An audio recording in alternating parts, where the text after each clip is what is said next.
Hello and welcome to the Sewing Studio. Today is episode 6 of our mini-series where each week we show you a project using mini charms.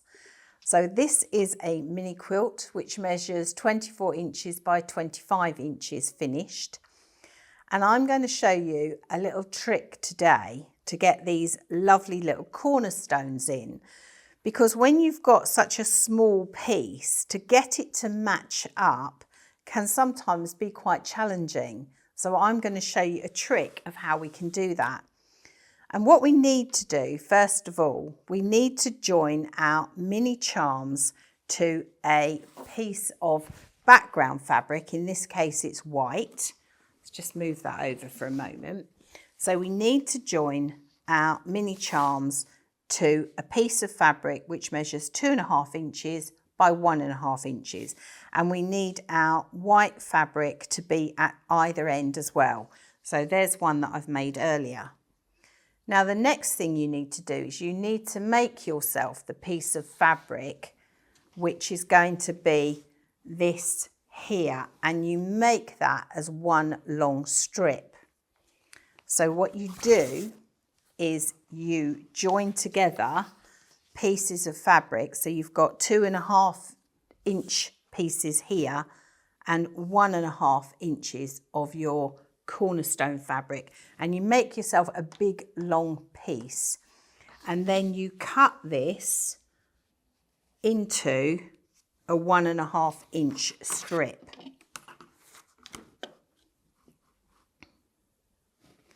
So I'm just going to make sure I've got that on 1.5 inches.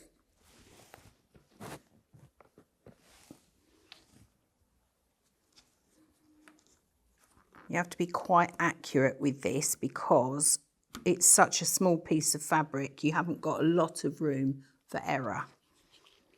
So 1.5 inches.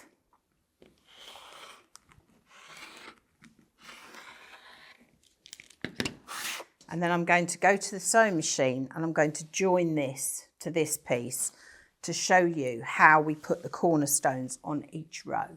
Now, because we're dealing with such a small piece, you may want to pin this.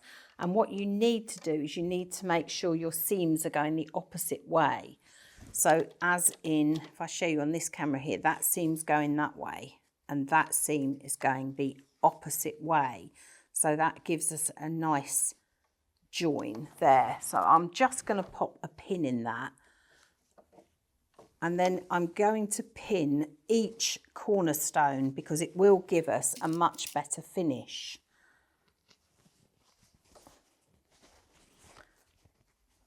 So Josh will probably want to speed the camera up at this bit because it takes a minute or two to pin it all.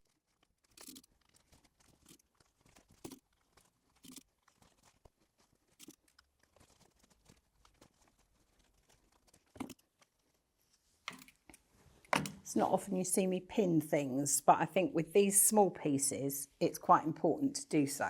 So I'm now going to machine a 1/4 inch seam.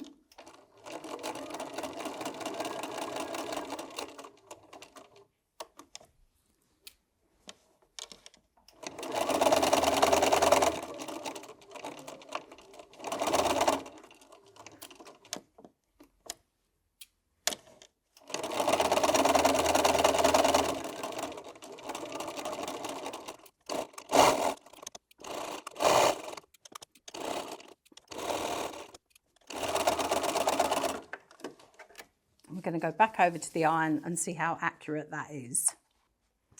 So we're going to give this a press. And now for the moment of truth to see how accurate we are.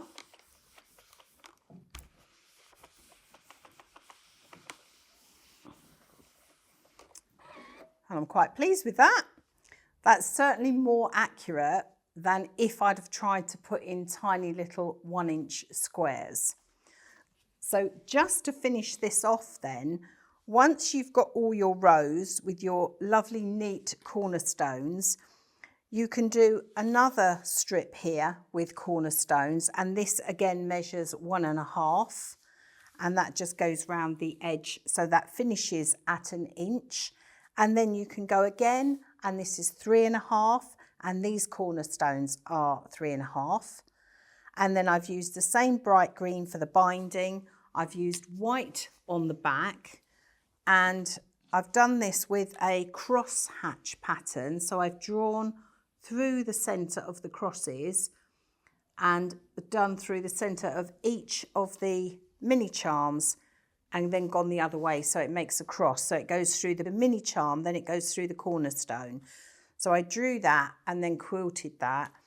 And then this is free motion vermicelli, but I have to confess, I didn't do the free motion because I'm not that good at it. A friend very kindly finished it off for me so that I could present it to you today in the studio. So thank you for watching. Don't forget to like and subscribe so you don't miss the next episode. As always, have fun, and I look forward to seeing you next time here in the sewing studio.